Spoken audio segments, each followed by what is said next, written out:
mulai masuk pelajaran, alangkah baiknya kita berdoa dulu. Tolong kita tingkat kelas. Sebelum kita mulai pembelajaran hari ini, mari kita bersama-sama membaca doa.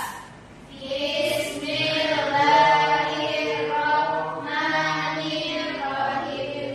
Rabbi zidni ilman warzuqni fahman. Amin. Baik, Bapak dulu ya. Pertanyaan ini. Hadir Pak. Sastra Juni Hasan, Hadir Pak. Fitri Ainun, Hadir Pak. Mahfud Matairan, Hadir. Reski Maulana. Hadir. Pada hari ini kita akan belajar tentang apa itu berupa wujud benda. Apa? Sebelumnya ada yang tahu apa itu berupa wujud benda? Saya Pak. Ya, kita jelaskan. Satu lagi saja.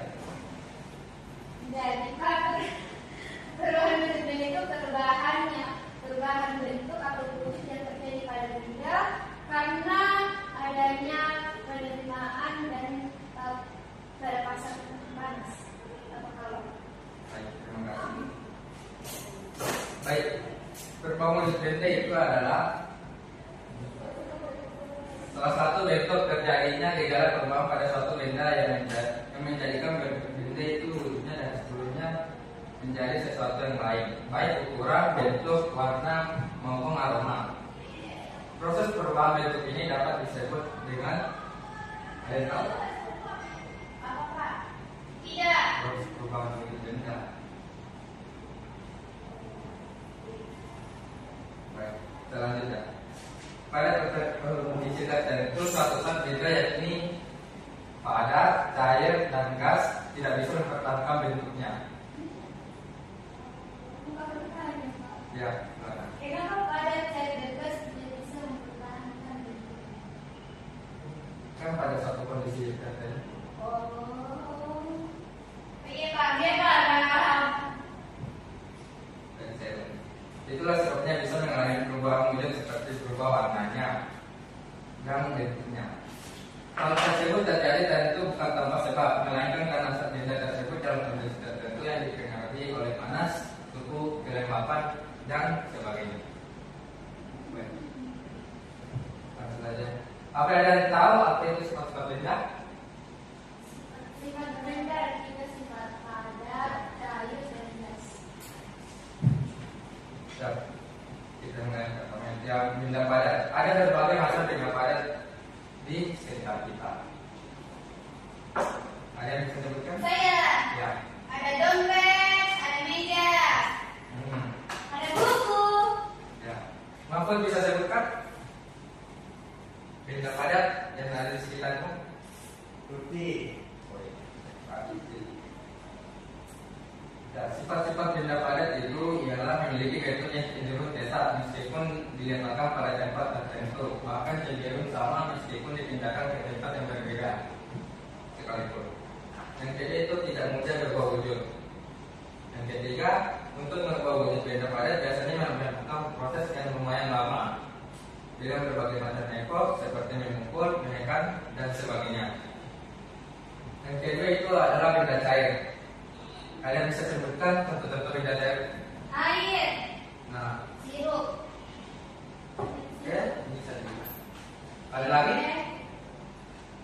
Ini Pak, minuman, smoothies, Oke. termasuk Pak. Oke. Langsung saja. Benda cair tentu bisa berwujud menjadi bentuk yang lain. Karena benda cair memiliki sifat yaitu bentuknya tidak tetap dan akan menyesuaikan dengan bentuk warna yang ditinggalnya. Yang kedua itu bersifat mengalir atau mengalir berpindah tempat dari yang lebih tinggi menuju yang lebih rendah karena adanya hukum gravitasi. Yang ketiga itu benda cair dapat membesar pada celah-celah tertentu ataupun pori-pori seperti tanah, kertas, tisu, kain, spons dan sebagainya. Yang ketiga itu memiliki tekanan untuk menuju ke segala arah. Yang keempat memiliki permukaan yang selalu datar dalam kondisi wadah dan bentuk apapun. Benda terakhir Sifat benda terakhir yaitu benda gas. Benda gas memiliki sifat atau karakteristik yang terdiri atas bentuk dan volume yang menyesuaikan dengan bentuk atau kondisi wadah yang menampungnya. Itulah sebabnya bentuk gas akan tergantung dengan bentuk dan kondisi wadahnya. Dan jadi itu memiliki tekanan yang bisa menekan ke segala arah. Contohnya apa? Benda gas. Udara. Bisa. Tabung gas.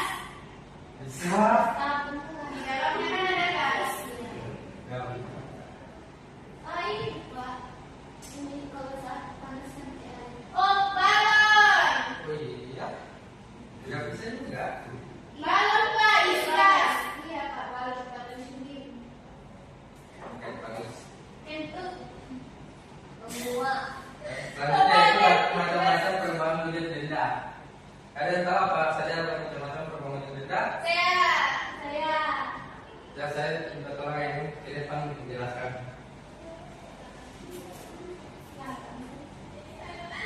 Ada menyublim, mengkristal, membeku, mencair, dan menguap.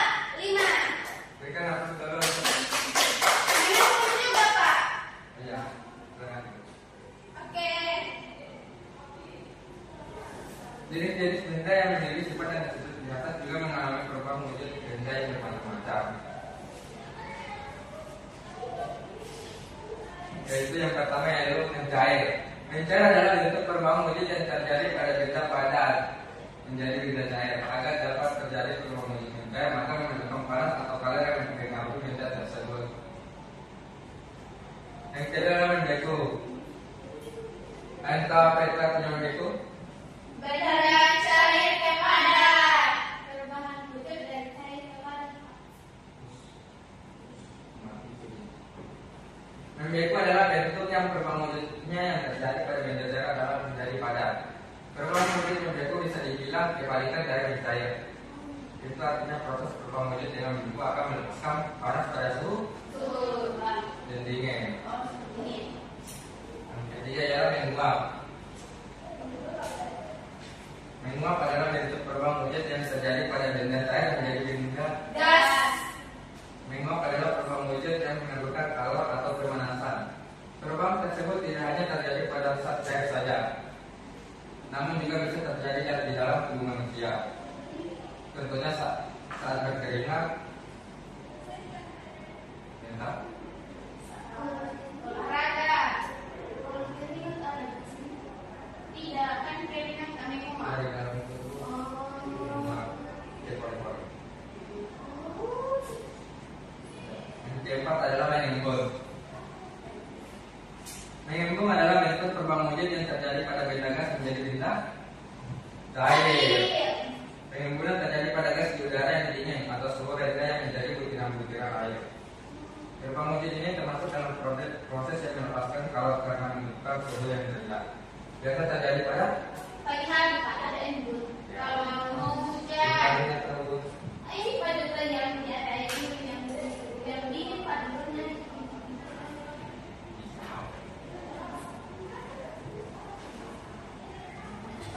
Yang kelima ialah menyumbling. Menyumbling adalah bentuk perubahan wujud yang terjadi pada benda padat menjadi material gas.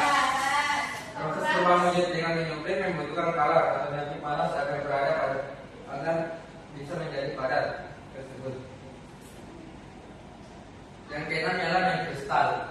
Mengkristal adalah bentuk perubahan wujud yang terjadi pada material gas menjadi material yang lebih padat. Proses perubahan wujud ini terjadi karena adanya pelepasan energi panas atau kalor pada suatu yang lebih rendah dari benda tersebut. Pak, kalau gas padat contohnya apa? Gas padat. Skip. Nggak tahu. Ya, ada yang tahu? Ada yang tahu apa benda gas dari gas padat? Nggak bilang tidak tahu. Gimana, Pak?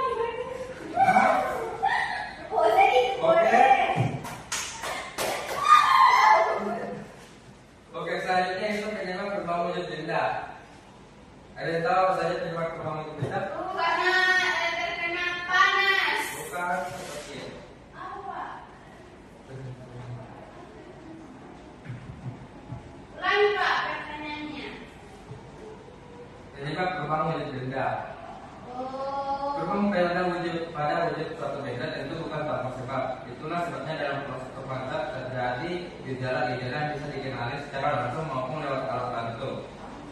Perubahan wujud tersebut bisa terbagi karena adanya perubahan fisika, kimia, dan biologi. Dalam sifat-sifat terpilih tersebut ada yang pertama adalah perubahan fisika. Perubahan fisika adalah bentuk perubahan wujud pada saat suatu benda yang dapat dilihat ataupun diamati dengan mata telanjang maupun tampilan fisiknya saja. Jadi perubahan wujud secara fisika tidak merubah komposisi kimianya dalam zat benda. Perubahan ini tidak sama sekali mengubah materi atau membentuk zat baru pada sebuah sifat. Yang kedua adalah perubahan kimia. Perubahan kimia adalah bentuk perubahan wujud suatu benda yang terjadi pada bentuk dan ukuran zat dan menghasilkan zat baru yang berbeda.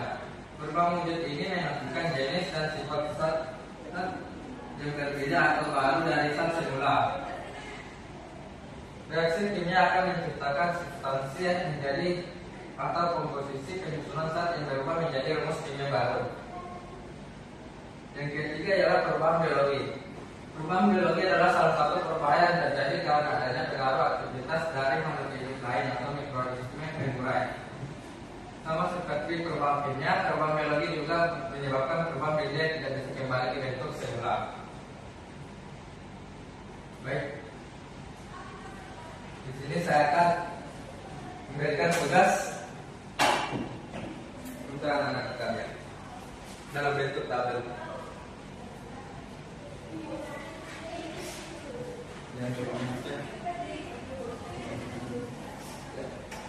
Tugasnya yaitu menulis benda perubahan benda yang terjadi di sekitar kalian.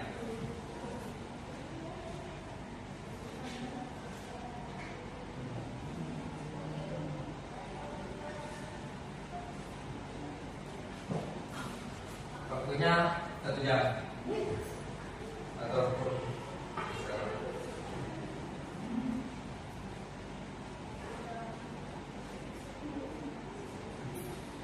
banyak sudah selesai, sekarang buku depan.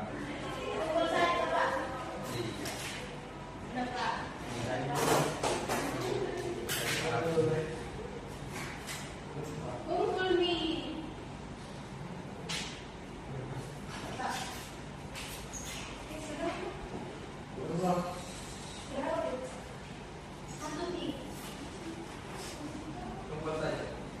Bagi selesai.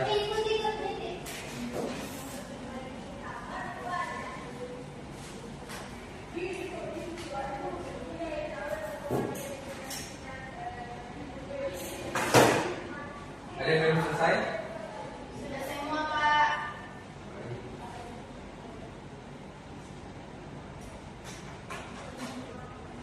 Ada yang bisa bacakan kesimpulan dari materi tersebut?